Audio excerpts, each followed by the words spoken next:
If you're an Astros fan, today's video might be a tough watch because your star shortstop, your former #1 overall pick, probably the most clutch postseason hitter in your franchise's history, he came out a few days ago and he said that he is not confident. Actually, the vibe that I got is he's kind of embarrassed by the offers that the Astros are giving him, and the way that it looks right now, I'm thinking that he's leaving after this season. Today's video is going to be a lot of fun because we have the battle of the 2020 Cy Young winners. We have Shane Bieber versus Trevor Bauer. They had a lot of fun. We also have that Carlos Correa update. I'm going to try and find the video and show it to you guys because, again, he did not sound happy with the Astros. And then we have an injury update on star outfielder Rookie of the Year, Kyle Lewis. He banged his knee into a wall trying to make a grab, and apparently the injury is worse than they initially thought. But I guess if this is going to happen to any team, it might as well happen to the Mariners because they have like 87 dudes that are going to be star outfielders. Now, obviously, with that being said, I hope that Kyle Lewis comes back healthy and has a speedy recovery, but again, the Mariners should be fine in that department. Now, I want to go ahead and start off with some crazy clips and stats that just don't really comprehend in my human brain. Kevin Newman of the Pittsburgh Pirates is about to set a spring training record, whether or not you care or not. So Todd Linden in 2008 ended spring training with the .586 batting average over 30 plate appearances, okay? So that is the context. 30 plate appearances. What is the highest batting average ever? That was .586. Kevin Newman is hitting .741 in spring training. What even is that? I can't comprehend that. Like, we all have played baseball, or if not softball, we've all played some sort of baseball, whether it was professional or not. Hitting .741 in anything, even a video game, should not happen. Also, staying with the subject of I can't really comprehend this with my feeble human brain, look at these pitches from Devin Williams. He would be the ace of a Hogwarts baseball team if they came out with a baseball team because his stuff is just straight sorcery. It does not make sense. Now, like I mentioned in the intro of today's video, Kyle Lewis did bang his knee on a wall while trying to make a grab. This is just one of those things that everyone has been saying. It's spring training. You have to play your best, but I'm in the camp that once you've proven yourself, Luke Voit, Eloy Jimenez, Kyle Lewis, you have shown the team that you can be an award-winning player. Go ahead and ease up a little bit. You don't have to prove anything. Kyle Lewis, unfortunately, is going to be out for the next few weeks. I'm hoping that he doesn't miss anywhere towards a month to 2 months like Luke Voit. But again, fortunately for the Mariners, they have guys like Jarred Kelenic, Julio Rodriguez, and Taylor Trammell, who was on fire in spring training, and he is going to get the nod. He will be the starting left fielder for the Seattle Mariners on opening day, and I could not be happier for him. He has been traded everywhere, from the Reds to the Padres to the Padres to the Mariners. I mean, he has been across the United States in regards to being traded around. So again, really happy for the kid. I'm hoping that he rakes, because if he does, I'm telling you right now, Trammell, Kyle Lewis, Julio Rodriguez is probably the DH, and Jarred Kelenic as your core going forward, with Logan Gilbert as your top pitching prospect behind Marco Gonzalez, with Justice Sheffield and Justin Dunn.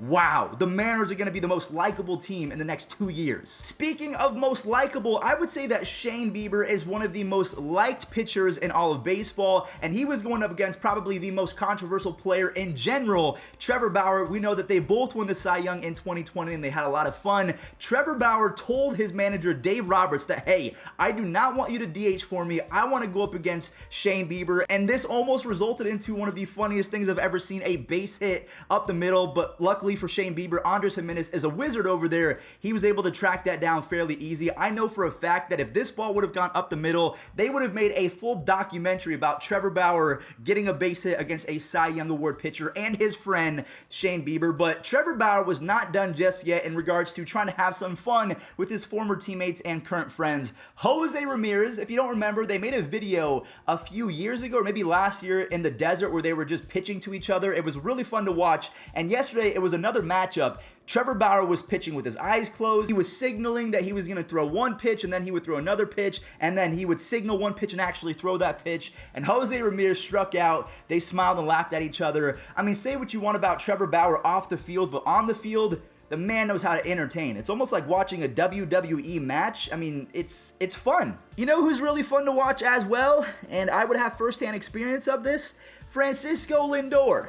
he is the shift. Now, I know he was shifted to begin with, but Lindor's range is legendary. I mean, honestly, he's up there in the same conversation as Ozzie Smith, in my opinion. Now, he's not going to win as many gloves or be the defender of Ozzie Smith, but in regards to range and speed, that combination is very rare, and Francisco Lindor is just showing all 5 tools in spring training. Pete Alonso went yard as well, so for me, the Mets, they have been clicking and firing on all cylinders in spring training. Whether or not you care, that's bad news for the rest of that division. So before we talk about Carlos Correa being upset with the Astros, let's go ahead and bring up a few baseball clips in regards to the Astros. Yordan Alvarez is going to show the world that he was not an accident in 2019 when he was called Air Yordan, setting rookie records left and right. And also Alex Bregman, they both homered in yesterday's spring training game, and I'm hoping, even though they're Astros players, I'm hoping that they have, resurgent years and that they are MVP caliber players, because to me, baseball is better when Yordan is raking and Alex Bregman is one of the best players in baseball, because he's got that kind of frat boy mentality. He brings a little bit of edge to the game, and to me,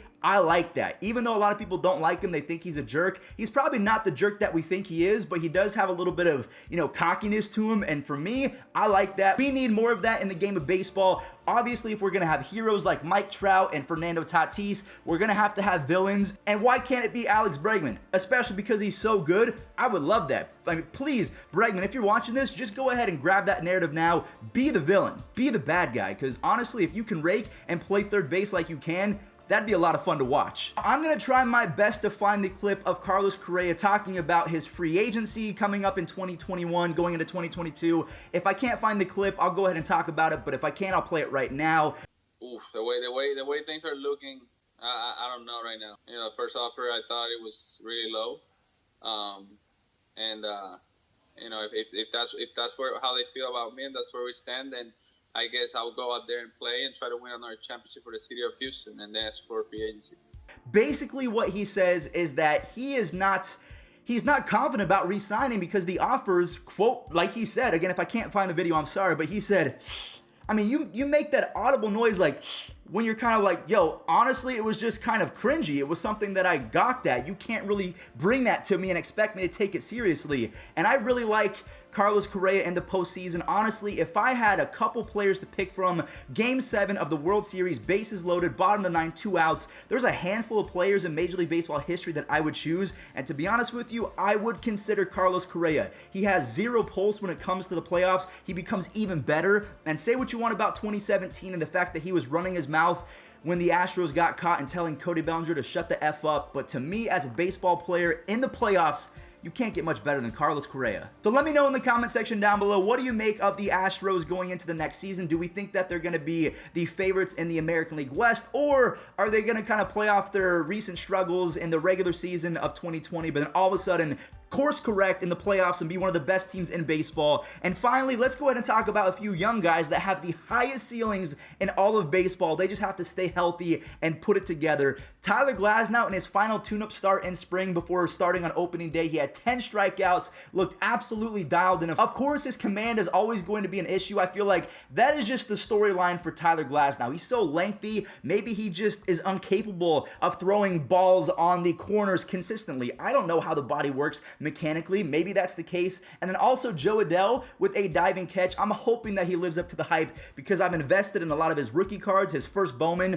His price is skyrocketing right now. There's one more player that I want to talk about. He made the opening day for a specific team, but I'm going to wait until the auction on eBay is over because if I talk about him, you guys might outbid me, and that's not going to happen. All right, everyone. Well, that does it for today's MLB recap. Thank you all so much for stopping by. Again, if you are a fan of these videos, don't be afraid to hit that subscribe button. Follow me on Twitch. It's at Fuzzy from YT. We're going to be streaming the entire year. Thank you all so much for watching. Stay safe out there, and a speedy recovery to Kyle Lewis, Eloy Jimenez, and Luke Voigt because those guys are studs. We need them back.